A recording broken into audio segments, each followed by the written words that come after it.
নামৰূপৰ বাবে এটা অতি স্মৰণীয় দিন। নামৰূপৰ অসম তাপবিদ্যুৎ প্ৰকল্পৰ যি আমাৰ কমপ্লেক্স আছিল, সেই কমপ্লেক্সতে 108 একৰ মাটিত 25 মেগাৱাট সৌৰশক্তি উৎপাদনৰ বাবে আজি আমি এটা বৃহৎ প্ৰকল্পৰ আধাৰশিলা স্থাপন কৰিছোঁ। প্ৰায় 126 কোটি টকা ইয়াত বিনিয়োগ হ'ব আৰু এই পুঁজি আসাম পাৱাৰ জেনেৰেশ্যন লিমিটেড আৰু অইল ইণ্ডিয়া লিমিটেডে যুটীয়াভাৱে ব্যয় কৰিব।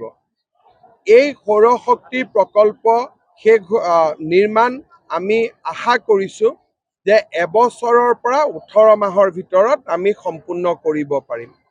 এই 25 মেগাৱাট গ্ৰিডত আমি ল'ব পৰাৰ লগে লগে বিশেষকৈ ডিব্ৰুগড় জিলাত দিনৰ ভাগত আমাৰ ইলেক্ট্ৰিচিটিৰ যিটো ছাপ্লাই বা যোগান, সেইটো যথেষ্ট পৰিমাণে বৃদ্ধি পাব আৰু আমাৰ খুব উৎকট গৰমৰ দিনতো ডিব্ৰুগড়ৰ ৰাইজক বিদ্যুৎ যোগান ধৰাৰ ক্ষেত্ৰত আমি যথেষ্ট সুফল লাভ কৰিব পাৰিম।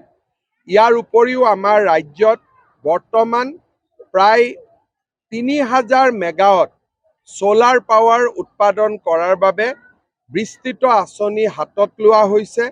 তাৰ বাবে বিভিন্ন কাম ইতিমধ্যে আমি হাতত লৈছোঁ।